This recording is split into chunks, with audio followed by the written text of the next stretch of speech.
ਜ਼ੇਨਾ ਅੰਦਰ ਘੁੱਪ ਹਨੇਰੇ ਹੋਵਣ ਤੇ, ਮੱਤਾਂ ਦਿੰਦੇ ਆਪ ਲੁਟੇਰੇ ਹੋਵਣ ਤੇ।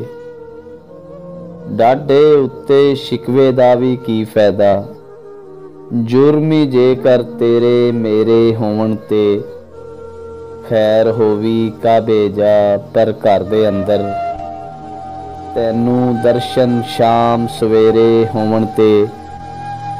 ਇਕਮਿਕ ਹੋਵਣ ਡਾਢੀ ਲੋੜ ਏ ਚਿੜੀਆਂ ਨੂੰ, ਕਾਲੇ ਕਾਵਾਂ ਨਾਲ ਬਨੇਰੇ ਹੋਵਣ ਤੇ। ਬੁੱਲੇ ਵਰਗਾ ਜੇਰਾ ਕਰਨਾ ਪੈਂਦਾ ਏ, ਜਿੱਥੇ ਸੱਚ ਨੂੰ ਬਹੁਤੇ ਘੇਰੇ ਹੋਵਣ ਤੇ।